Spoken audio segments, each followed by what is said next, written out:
comes as the same women's magazine attempts to fight back a record $4.5 million defamation payout to actor Rebel Wilson after a jury found Women's Day and the Australian Women's Weekly defamed her in a series of articles.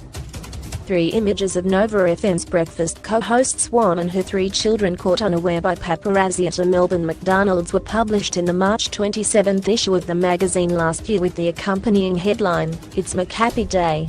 These guys must be doing their chores." It was accompanied by a caption which read, "Star Spotter, your favorite stars caught on camera." The pictures were snapped by a photographer in hiding. The complainant said she enters into agreements with publicists to ensure her children are not photographed or reported on at events they attend with her, a statement by the APC read. If that agreement is not reached, she attends without her children.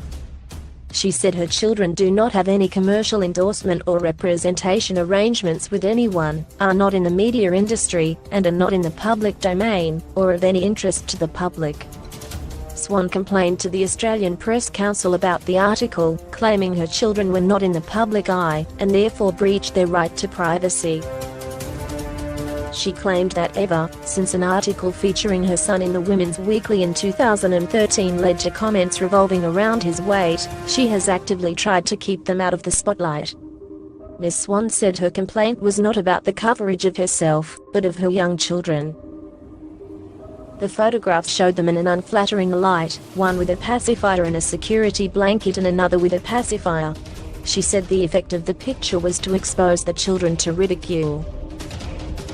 The photographs had been taken without her knowledge or approval, and the article caused considerable distress to her family, made the children feel unsafe, and exposed them to threats and abuse, especially cyberbullying. She said her children do not have any commercial endorsement or representation arrangements with anyone, are not in the media industry, and are not in the public domain, or of any interest to the public. Women's Day disputed Swan's argument, claiming Swan had used her children as fodder in her memoir, and radio segments for her show on Nova, and on television before. It said Swan had not contacted it at an earlier stage to seek a general agreement to not publish photographs of her children. A media rep for Nova told news.com.au Chrissie won't be commenting on this one. Today, the APC said it agreed with Swan's concerns, and that Women's Day breached the children's privacy, and caused substantial distress.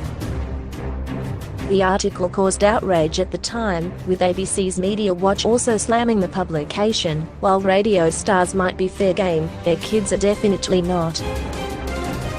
Women's Day made no attempt to protect their privacy, while also criticizing a similar story by the Daily Mail. The Daily Mail published the children's names in full, and while the children are no longer in shot, the article, with Swan seen ordering drive-through, can still be found online today. In its findings released today, the APC concluded the council considers the article was likely to cause substantial distress to the family. In publishing the article with the unauthorized photograph of the children with their pacifiers and a security blanket visiting Maccas with the accompanying caption "Caught on camera," the publication failed to take reasonable steps to avoid causing substantial offense, distress, or prejudice. The council considers that their publication was not in the public interest so as to justify the level of intrusion,